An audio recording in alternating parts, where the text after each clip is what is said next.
So, Chair, I do want to check if there are properties that are under Public Works and if Department of Higher Education make payments to Public Works.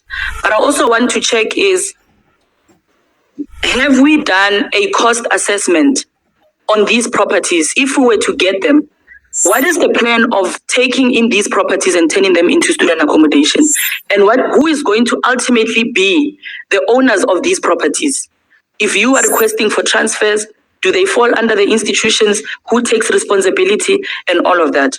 If you want to see what really youth power look like in 2026, you need to watch this, because Sharon Letlape just turned Public Works and Higher Education upside down over student housing. This is proof of exactly what the youth are capable of when given platform. Stepping into parliament and making seasoned old adults sweat bullets just to answer basic questions. While this department tried to hide behind lazy, outdated excuse, Letlape brought that unstoppable next generation energy, completely hijacking their comfortable narrative and forced them to face the real world. We all know that millions of our students are sleeping in unsafe, overcrowded conditions while massive government buildings sit completely vacant and rotting. Letlape didn't come to play nicely. She demanded to know who has actually done the structural assessment, where the money is moving between departments, and who is ultimately going to be the landlord responsible for student safety. Let's look at the exact moment she turned up the heat and left the entire room scrambling for answers. I want to agree with the Honorable Madikizela here that ordinarily we shouldn't have a joint committee meeting if we've got a special task team that was established to deal with these things. But yes, we agree that here and there you need political intervention. But unfortunately, we're not going to be able to make these interventions if yourselves as the officials are not coming to the party. You want to operate in silos, and it makes it difficult for us as well.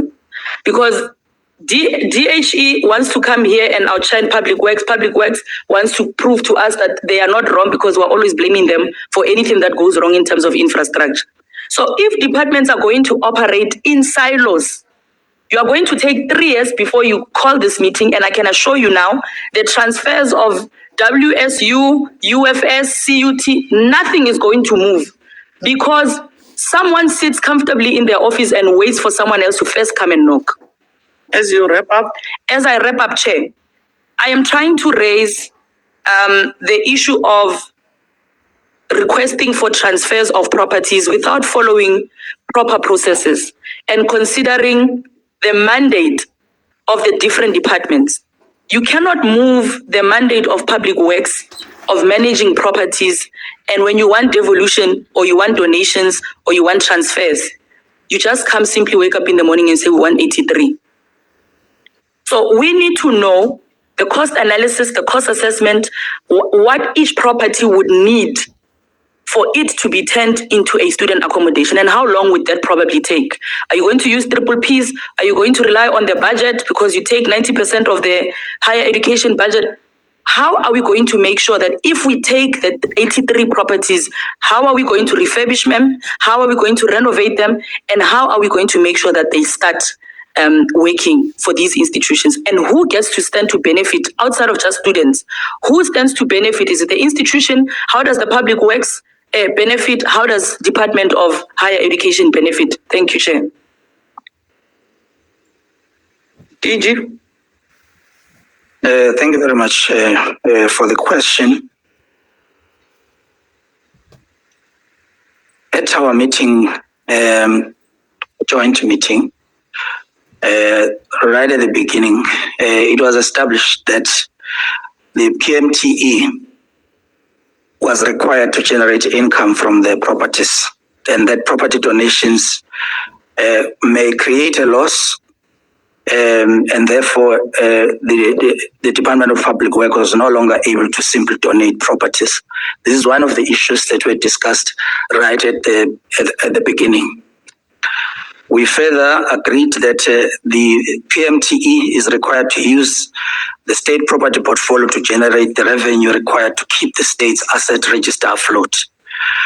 These are some of the issues that required both departments to toing and froing in terms of us needing to agree on how to move forward. the Department of Public Works had expressed the wish to lease these assets at nominal rates. Then it was required prior to approval, from National Treasury that the conditions for the lease, must cover the cost of maintenance. So the detail around this were actually part of the discussions. There's well minuted, and we can share that as well if it is necessary. I do need to also indicate that, what was outstanding in the MOA are really minor issues. They are not major matters. The issue of the lease-only agreement, the framework, required further discussions with the executive authorities, and I think some of the colleagues who have spoken here have indicated that this needed to be done. And when earlier on I said I take responsibility, I understood that I'm also speaking on behalf of my colleagues, the DGs, who are not here. And I'm confident that based on what I know are outstanding issues, it should not be difficult to deal with those matters. Of course, the presentation of the MOUs and the terms of reference was required to be signed, but those two documents which were shared between the departments, the legal teams in each department, took their own time to look into it. And I think that is a matter which we need to look into.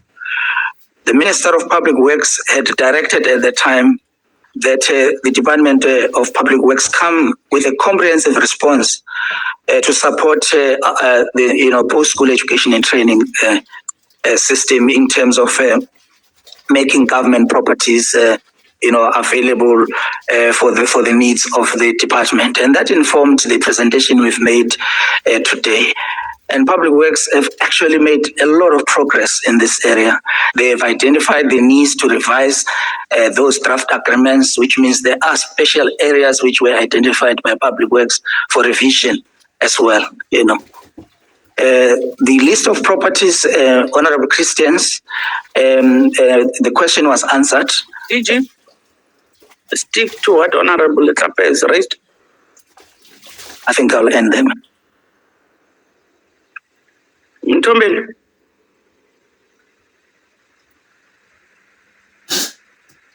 Thank you, Chair. I should think from our side, we have noted the comments coming from the member, which was underscoring the issues of the processes around the transfer of properties and the mandates of Public Works, which not need to be made redundant. So we also note that the role and relationship between us as a custodian and our clients as well, and issues around the issue, constraints around maintenance. It's a well-known issue to say when we transfer properties, indeed there must be cost analysis around that so that we be able to sustain and to make our asset functional. So we take note of that from Public Works. I should think these are standard norms and standards which we utilize, particularly when we interface with our clients, when we propose properties and so forth. So that's our comment, Chairperson. And we note all the areas which the Honourable Member raised and issues of agency around finalizing the protocols and agreements so that we don't take another 3 years, so that we be functional and we start to make implementation. Thank you. Honorable Letlapa. No, thanks, Chair. I'm happy that the acting DG of Public Works acknowledges that when you deal with transfers, you must do cost analysis, but he still didn't do it. He identified these properties and gave it to a Department of Higher Education. He still did not include the cost analysis. Because as PMTE, you need to know the value of the property, the value of the properties that you are actually taking out of the system, and how they are actually going to assist the state itself, because that should also ease the pressure on institutions of higher learning in terms of student accommodation, and it can also assist institutions with revenue collection as well, and avoid Honorable Litzie's tenderpreneurs of student accommodation there in higher education. But can I just ask, Chair, that maybe you give a time frame of when to receive these cost analysis? They're very important. You might run a risk of giving out a property that is going to, in fact, need more money than you could have spent to build a new student accommodation. It might cost us more to refurbish than to rebuild. And we're sitting here thinking that we've got 83 properties when we actually only have 50 that we can sit down and invest in. But I also want the response on who then takes the responsibility, or how are they going to get assistance in terms of these refurbishments? Is it going to be merely on government budget, or is it going to also be inclusive of triple Ps as well in the process? Thanks, Chair.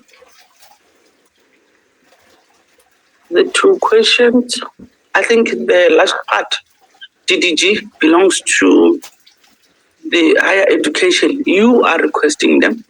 Have you done cost analysis? Do you have that budget? Are you relying on the state funds only? Or have you not done it? Be precise. For the topic under discussion, no, we have not yet done the cost analysis. Thank you. Baba Spanda will come and assist. Chair, the issue of the investment analysis of those properties remain outstanding. It was part of the JTT terms of reference. There are areas, Chair, where we had made cost available based on market values.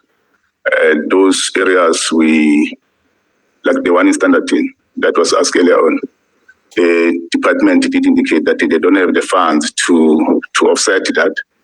And I think it's part of the JTT to look at alternative, as the Honourable Member said. It is our mandate also, as the DG also alluded to that we don't want to find ourselves that having disposed these assets and in a long time, over time, they lose value. And we also have a mandate to generate revenue out of these assets. Thus, we will discuss with the DG's team to look into various models, including the triple P model as well. Thank you.